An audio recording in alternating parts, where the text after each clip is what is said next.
Assalamualaikum warahmatullahi wabarakatuh. Hamdan wa syukurillah, assalatu wassalamu ala rasulillah, Sayyidina wa maulana Muhammad ibn Abdullah wa ala alihi wa sahbihi wa mawalah, amma ba'd. Manusia yang diciptakan oleh Allah Subhanahu wa ta'ala di muka bumi ini mempunyai dua tugas pokok yang utama. Yang pertama adalah ibadah kepada Allah Subhanahu wa ta'ala, sebagaimana yang Allah firmankan, wa ma khalaqatul jinna wal insa illa liya'budun, bahwa tidak semata-mata kami, kata Allah, menciptakan jin dan manusia, hakikatnya untuk beribadah kepada Allah Subhanahu wa ta'ala. Tugas yang kedua, sebagai khalifah fil ard, sebagai wakil Allah Subhanahu wa ta'ala untuk mengelola alam dunia ini. Hadirin rahimakumullah, kita dibebani tugas untuk beribadah kepada Allah Subhanahu wa ta'ala, hakikatnya untuk mengangkat derajat manusia itu sendiri. Syariat-syariat agama yang Allah turunkan lewat perantaraan malaikat Jibril diturunkan kepada Nabi Muhammad SAW untuk disebarkan kepada seluruh umatnya, hakikatnya bukan untuk kepentingan Allah Subhanahu wa ta'ala, tetapi adalah untuk kepentingan manusia itu sendiri. Para ulama mengatakan, ad-din huwa wada'un ilahiyun yus'inun nas fi dunyahum wa ukhrahum, bahwa agama adalah aturan-aturan, ketentuan-ketentuan yang sudah Allah siapkan untuk manusia, dan hakikatnya adalah agar manusia senantiasa mendapatkan kebahagiaan, baik itu kebahagiaan di dunia maupun kebahagiaan di akhirat.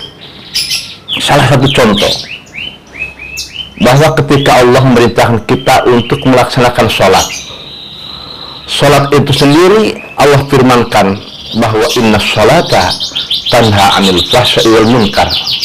Salat itu untuk mencegah perbuatan keji dan perbuatan munkar. Bahwa ketika manusia diperintahkan untuk melaksanakan ibadah salat, hakikatnya agar manusia senantiasa terhindar dari kemunkaran-kemunkaran, dari kemaksiatan-kemaksiatan, sehingga ketika manusia terhindar dari yang namanya kemunkaran, kemaksiatan, ataupun dosa-dosa yang lain, maka derajat manusia di sisi Allah Subhanahu wa ta'ala menjadi yang mulia, sehingga kemuliaan itu yang senantiasa merupakan kunci untuk kebahagiaan manusia itu sendiri. Allah memerintahkan puasa seperti yang kita laksanakan bersama bagi umat Islam pada bulan Ramadan ini. Allah firmankan bahwa puasa yang Allah wajibkan kepada manusia la'allakum tattaqun, agar senantiasa meningkatkan ketakwaan kepada Allah Subhanahu wa ta'ala. Mengapa takwa sangat diperlukan bagi manusia? Sebab yang paling mulia di hadapan Allah Subhanahu wa ta'ala hanyalah orang yang bertakwa kepadanya. Inna akramakum indallahi atqakum. Hadirin yang dimuliakan Allah, begitu juga dengan syariat-syariat yang lain. Apakah itu mengeluarkan zakat kepada orang yang sudah nisab untuk mengeluarkan zakat, menunaikan ibadah haji bagi orang yang sudah nisab dan kuasa untuk melaksanakan ibadah haji ke Baitullah, semuanya bukan untuk kepentingan Allah, tetapi untuk kepentingan manusia itu sendiri, supaya kedudukan manusia tetap di hadapan Allah adalah makhluk yang paling mulia di sisinya. Perlu kita ketahui bersama bahwa dalam hadits qudsi disampaikan, ketika seandainya manusia beribadah kepada Allah semuanya, sebetulnya tidak akan menambah besar kerajaan Allah. Atau sebaliknya, ketika manusia murtad, manusia itu tidak ada yang ibadah satupun kepada Allah Subhanahu wa Ta'ala, tidak akan menjadi kecil kerajaan Allah Subhanahu wa Ta'ala. Ini menandakan bahwa ibadah dan tidaknya manusia, durhakanya manusia sebetulnya bukan untuk kepentingan Allah, tapi hakikatnya untuk kepentingan manusia itu sendiri. Makanya Allah itu yang Maha Rahman dan Maha Rahim, yang Maha Pengasih dan Maha Penyayang, sangat menyayangi seluruh makhluknya dan terutama manusia. Allah menciptakan langit dan bumi, hakikatnya adalah untuk memenuhi kebutuhan manusia. Allah mengutus malaikat yang mendampingi manusia, ada sebagai pelayan manusia, agar senantiasa manusia masih tepat di sisinya, yaitu manusia menjadi makhluk yang diciptakan oleh Allah, makhluk yang paling mulia. Hadirin rahimakumullah, berkaitan dengan syariat-syariat yang Allah wajibkan kepada manusia. Kebetulan di bulan Ramadan ini, Allah sengaja bulan Ramadan diciptakan agar senantiasa manusia kembali kepada fitrahnya. Mengapa dikatakan kembali kepada fitrahnya? Manusia sebagai makhluk khata wa nisyan, yang terkadang berbuat salah, terkadang berbuat dosa, juga terkadang lupa.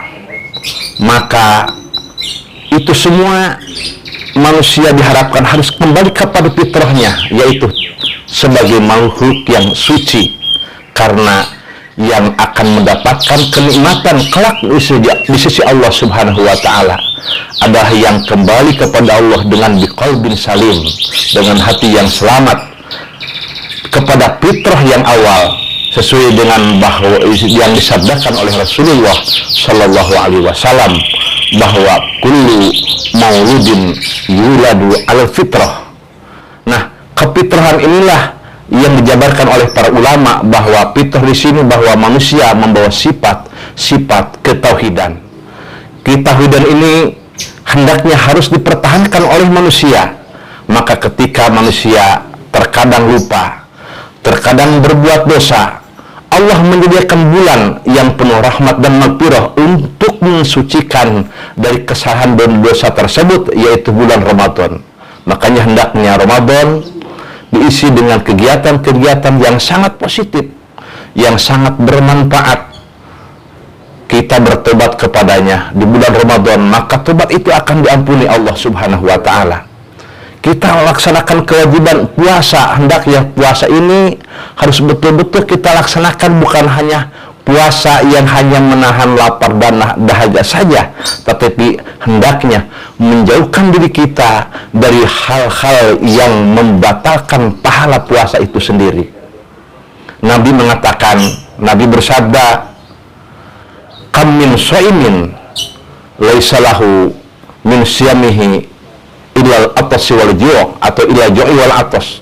Banyak yang melaksanakan puasa di bulan Ramadan yang dari puasanya tersebut hanya mendapatkan lapar dan dahaga saja, tapi tidak mendapatkan pahala yang begitu besar dari bulan Ramadan itu. Salah satu di antaranya, orang-orang tersebut adalah yang hanya berpuasa menahan lapar dan dahaga, tapi tidak mampu menahan nafsunya dari hal-hal yang menghilangkan pahala dari puasa itu sendiri. Padahal berlipat-lipat ganda kebaikan yang Allah sengaja lipatkan ketika kita melakukan kebaikan di bulan Ramadan.